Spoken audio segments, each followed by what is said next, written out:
خالق کائنات نے کائنات تخلیق کی تو گلہائے رنگ و بو کو بھی اصناف میں بانٹ دیا۔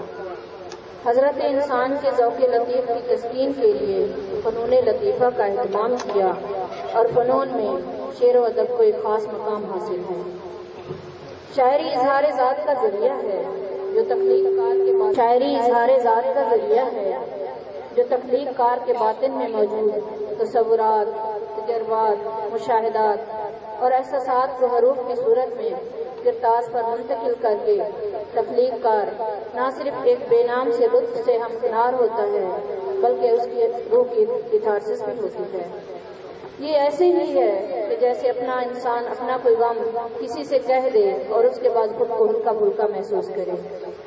ہم سب عام سے ہی انسان ہیں لیکن اظہار کا ایک خصوصی وصف رکھنے کے باعث خاص ہو جاتے ہیں اور یہی وصف ایک شاعر کو خاص بنا دیتا ہے اور اس کی پہچان بنتا ہے۔ ڈیرہ غازی خان کا ایک خاص وصف اگر اس کا جغرافیائی طور پر اہم مقام ہے تو ادبی حوالے سے بھی یہ زمین بہت زرخیز ہے۔ اس دھرتی سے گوشہ ادب پر شفقت کاظمی صاحب، محسن نقوی، کیف انصاری، جاوید احسن، دلبر مولائی، فرید ساجد، احمد خان طارق، عزیز شاہد، اقبال سوکڑی صاحب، مصطفیٰ خادم، سلیم فراز صاحب، پروفیسر شریف اشرف جیسے پھول اگر کھلے ہیں تو نسائی ادب کے حوالے سے بھی اس دھرتی کی ادبی کہکشاں پر خواجہ فرید کی دائی پھاپھل سے لے کر بختیار کریم، شیریں لغاری، سیدہ افضل، راشدہ قاضی، طاہرہ سوز، بشرا قریشی، رضوانہ تبسم، نیر رانی، ڈاکٹر نسیم اختر، صابرہ شاہین اور ایمان کیسرانی جیسے ستارے بھی پوری آب و تاب کے ساتھ جگمگا رہے ہیں۔ محسن نقوی اور کیف انصاری کی اس سرزمین پر ماضی میں بھی اسی طرح کی خوبصورت تقاریب کا اہتمام ہوتا رہا ہے۔ یہاں پر احمد فراز جیسے ستارے تشریف لاتے رہے ہیں اور آج میں خدائے بزرگ و برتر کی بہت زیادہ احسان مند ہوں کہ جس نے مجھے یہ موقع دیا کہ آج کی اس خوبصورت تقریب میں اپنا حصہ ڈال سکوں۔ آج ادبی حوالے سے جتنی نامور ہستی یہاں پر موجود ہیں، ڈیرہ غازی خان کے لوگوں نے انہیں اپنی محبت کا احساس دلانا ہے اور اس محبت کا احساس دلانا ہے کہ ڈیرہ جسے کبھی پھولاں کا صحرا کہا جاتا تھا وہ واقعی میں ہی محبت کے پھولوں کا صحرا ہے۔ آج کی تقریب کی اہم بات یہ ہے کہ اس کا اہتمام کرنے والوں میں ڈیرہ غازی خان کی ادبی تنظیم آنچل بھی شامل ہے جس نے اس خطے میں خواتین کی پہلی ادبی تنظیم ہونے کا اعزاز حاصل کیا ہے اور اس کے پلیٹ فارم سے بہت ساری تقاریب منعقد ہوتی رہی ہیں اور یہاں پر خواتین کو متعارف بھی کرایا جاتا رہا ہے۔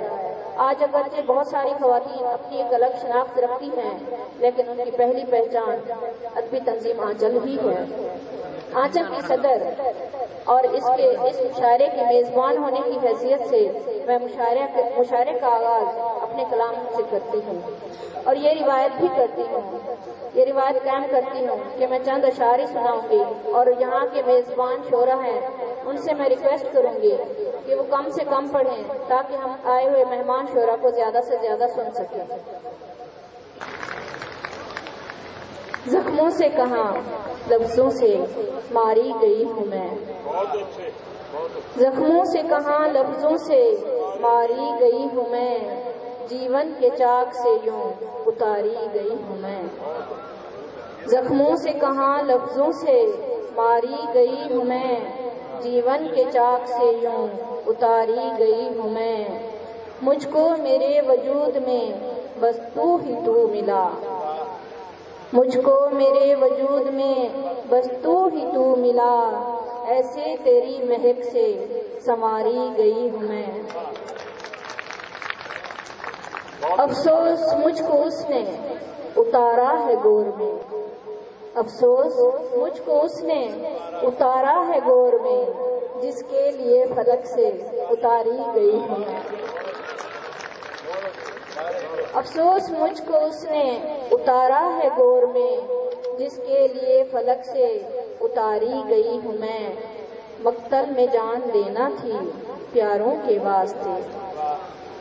مقتل میں جان دینا تھی پیاروں کے واسطے، میں ہی تھی ان کو جان سے پیاری گئی ہوں میں۔ یہ جو کام رہ گئے ہیں،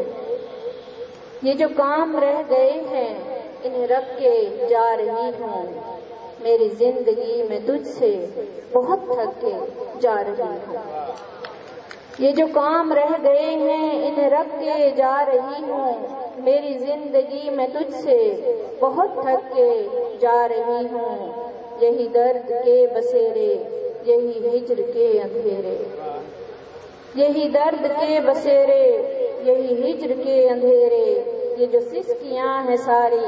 میں تھپک کے جا رہی ہوں۔ فقط ایک سانس مہلت مگر امتحان اتنے،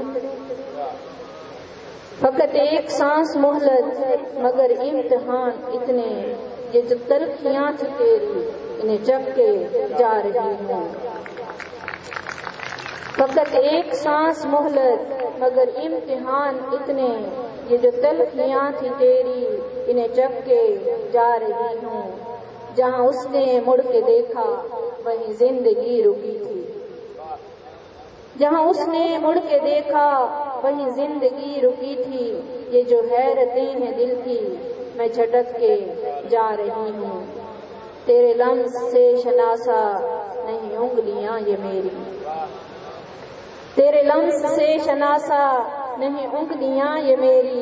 یہ تیرے ہجر کی زمین پر میں سسک کے جا رہی ہوں۔